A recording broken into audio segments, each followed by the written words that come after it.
Generally, we don't believe in building through free agency anyways, so we're draft and develop and make sure that we educate them the right way to become Blue Jackets and the way we play, the way our culture is, the way we want to work every day. So that's more important. I don't think the UFA market is or has been in the past very successful at fitting guys in that way, but it could also happen through a trade, and you've seen that the couple of last Stanley Cup teams where they had the last fitting pieces at the deadline for the playoff run. But first we got to get there. Yeah. With well, first of all, how are Corpy and Tarasov recovering? They're still expected to be ready. They're fully healthy for training camp. Yeah. Okay. Yeah. Does that? I mean, do you feel like you have enough goaltending, with just those guys and the guys that you have that are coming into camp, or do you feel like you might need to address that from a depth standpoint? We signed this say Jan for a contract too. So now we have 5, and it's enough depth for us, and so we got Tarasov, who we believe is going to be a really good goalie in the future for us. And in the National Hockey League, Corpy's going to redeem himself. We believe in that, and he believes in it. And we have Elvis locked up for a long term. And Jet Greaves has shown us some great promise in his first year as a pro. And so I think we're in good shape there.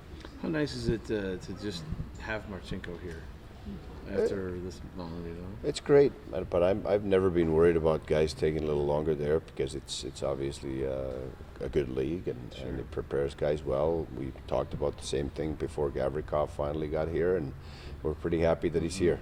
Yeah, I mean, he's obviously going against guys. A lot of those guys are going to be less experienced than what he is over in the KHL. But can you learn what can you learn about him just in this little camp right here? Well, we've just Anything? been practicing now, so we'll see in scrimmage, and then we'll see in Traverse City, and then we'll see in main camp, and those are the steps that every player wanting to make the NHL have to take. But he's played in the KHL and played against men, pros, guys that have played in the NHL. So obviously he's more experienced. He looks a lot stronger now than last time we visited Columbus. He was a boy back then, and now he's a man. So those are great steps, and you can obviously see his skill here in the drills, but that's expected too. He was a second-round pick, and he's been very successful over there. So we expect big things out of him.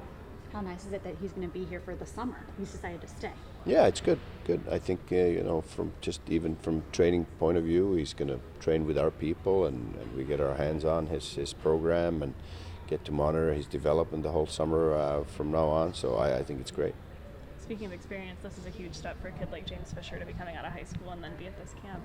How, valuable is that experience for him to have right away after the draft? I think it's great, and I'm sure it's an eye opener for him too. And those are the big steps. Sometimes kids get drafted from the Tier 2 or Minnesota high school or East Coast, Belmont Hill, and then they come here and play against practice and play against with some of the top juniors and top prospects in the world. And he was a late pick, but I think it'll be a great experience for him.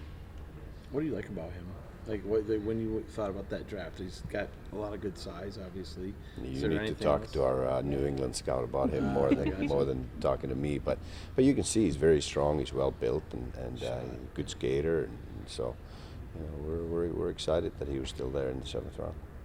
How does the first 2 picks being defensemen set you up for the future on defense? Well, I think our depth chart is in great shape right now. I was looking at our defense for the Traverse City tournament. I don't think in my time here in Columbus, that I've seen a better defense for a rookie tournament. And I don't think I've seen a better defense anywhere that I've been for a rookie tournament than we have this year. I know you're tired of being asked it. I'm going to ask it anyway. Line update? No, it's just work in progress, and I'm not worried about it at all. Both sides want to get a long-term contract done, and the qualifying offer is now on the table, so that's just a formality anyways. But, they want a long-term contract, we want a long-term contract. Now we just have to agree on it. Remember, you guys took a plunge into free agency last year with Sean Corrali. Should Blue Jackets fans expect a similar move this year, or maybe a different position, but will you be active on Wednesday? We'll do our best to make the team better, but as I've said before, it needs to be something that fits in for next year's need, but also into the future. We might have a lot of cap room now, but it can change quickly. And in the UFA market, you always have to give guys some term and dollars. So we just have to make sure it's the right fit. Can you find top pair defensemen in free agency?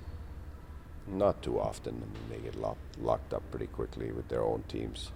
They're a very rare commodity in the UFA market, but there's some good defensemen out there. There's some good forwards out there and good goalies. So we'll go to the office right from here and start looking at our depth chart again and see what the best fit could be for us. And if it's available tomorrow, we'll try to make a move.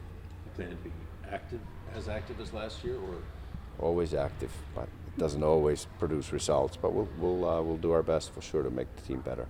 and if you're not able to get a player via free agency or make a trade to enhance the blue line, how comfortable are you with this group going into the season? Would you be? I expect a lot of growth from within with our group. I mean, we knew that getting Boquist and Bean last year, that they're a bit raw physically, and Boquist is young and Bean's not old by any means. I expect big development out of those guys in the off season. They can get stronger. That's one of those things that's in your control. They can both play the game. They're good players. They can move the puck. They can play power play. They're good players. They just need to get stronger in order to defend against the best teams in the league, and I expect both of those guys coming to camp and in the best shape of their lives and having taken a huge step from last year physically, and I think that was something that we projected with both of them when we acquired them last year.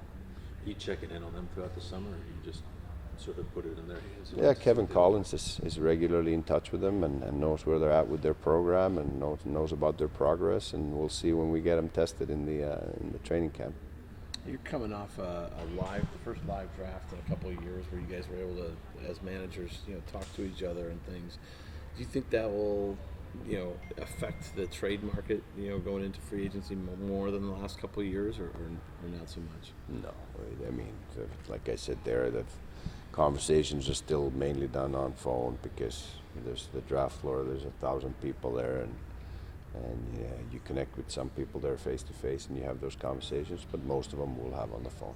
Except when the cell phones go out, right? Yeah, well, mine didn't, so That's good. That's good.